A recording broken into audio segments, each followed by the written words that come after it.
pour une analyse franche et convaincante. Yasmine Abdel-Fadel. Cube Radio. Cube Radio. En direct à LCN. À LCN.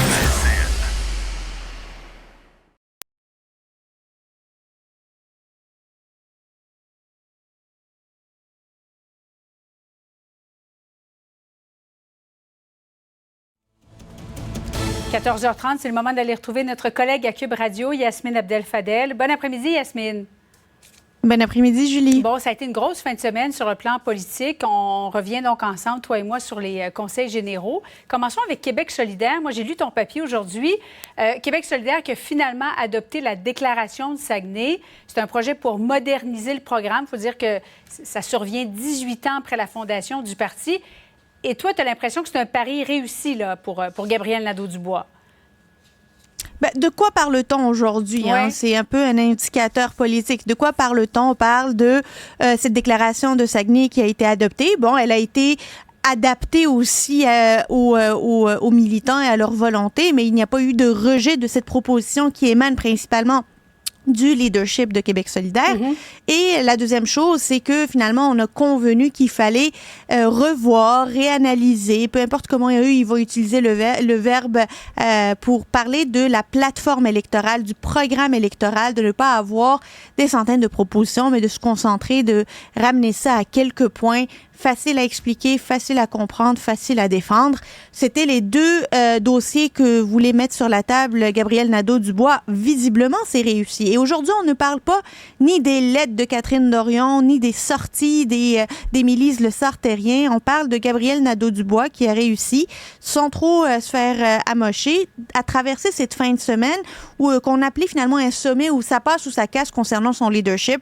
Son leadership est pas mal confirmé, tant qu'à moi, avec l'adoption de ces deux résolutions. Et aujourd'hui, il a les coups des franges pour continuer à développer un parti pragmatique et prêt à gouverner. Bon, cette flèche qu'il a lancée à l'endroit du Parti québécois, qui l'accuse de faire l'indépendance sur le dos des immigrants, est-ce que c'est payant, ça, d'accuser de cette façon-là le PQ pour Québec solidaire? Je pense pas qu'il était en train de parler à la population en général. Je pense qu'il était en train de parler à ses militants. Il était encore en train de parler aux militants de Québec solidaire qui ont besoin de voir que ce n'est pas Gabriel Nadeau-Dubois, c'est pas une pâle copie. Il ne veut pas que Québec solidaire soit une pâle copie du Parti québécois. Il essayait de démontrer qu'il y a une distinction. Donc, il n'était pas en train de parler à la majorité des Québécois. Évidemment, on ne gagne jamais à se pointer du doigt qui est plus raciste que qui est plus diversitaire, multiculturel, peu importe. Pas besoin de se pointer du doigt pour faire de la politique là-dessus. Je trouve ça toujours malheureux. D'autant plus qu'il faut dire que le discours du Parti québécois a bien évolué depuis l'arrivée de Paul Saint-Pierre Plamondon sur toute la question de la diversité, où elle n'est pas vue comme un obstacle, mais comme un élément important à rentrer en ligne de compte lorsqu'on parle d'immigration. Et c'est vrai. Je suis pas toujours d'accord avec Paul Saint-Pierre Plamondon, mais là-dessus, il faut amener cette réflexion-là. C'est amener de la bonne manière.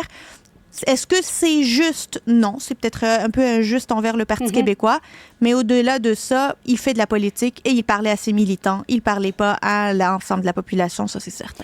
La CAQ, maintenant, qui a tenu son conseil général, mais c'était assez court, une seule journée à Saint-Hyacinthe. Et concernant les jeunes caquistes qui veulent qu'on interdise les réseaux sociaux au moins de 16 ans, la CAQ décide de lancer une commission parlementaire spéciale transpartisane sur les effets des écrans des réseaux sociaux sur les jeunes. Et au terme de ça, c'est à ce moment-là que le gouvernement va prendre officiellement une position. Est-ce que, Yasmine, c'était la chose à faire ou c'est peut-être l'incapacité de la CAQ à prendre une décision très difficile et, par exemple, d'interdire les réseaux sociaux aux moins de 16 ans?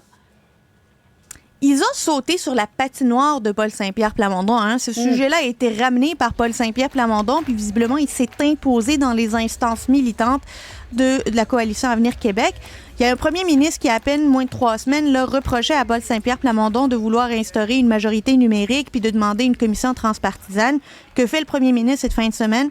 Dire qu'une majorité numérique, c'est pas une mauvaise idée puis il faut annoncer une commission transpartisane. On voit que finalement, les fils ne sont pas attachés nécessairement dans ce dossier-là. Moi, honnêtement, Julie, je le dis, moi, je suis contre cette idée de la majorité numérique. Là. Rappelons qu'un enfant de 14 ans peut aller chercher des hormones, de la testostérone pour changer de sexe sans en parler à ses parents. Il va y avoir facilement accès, mais il ne pourra pas le dire sur Facebook parce qu'il n'aurait pas l'âge de raison selon le gouvernement. L'âge de raison, là, il est comme pas cohérent. Là. Tu peux changer de sexe à 14 ans, mais tu peux pas être sur Facebook. Il va falloir avoir une discussion beaucoup plus large sur qu'est-ce qu'on constitue comme un âge où tu peux prendre des décisions qui ont des répercussions importantes, non seulement sur ta vie d'aujourd'hui, mais ta vie plus tard. Ouverte à ces discussions-là. Mais là, que le gouvernement commence à faire la police sur qui va être sur Facebook, sur Snapchat, quand on a beaucoup plus de problèmes dans d'autres sujets, là, je trouve qu'on est en train un peu de nous prendre pour des valises. PLQ qui était à Bromont en fin de semaine, les militants qui ont renoué avec la rigueur budgétaire, eux, ils refusent d'appeler ça l'austérité.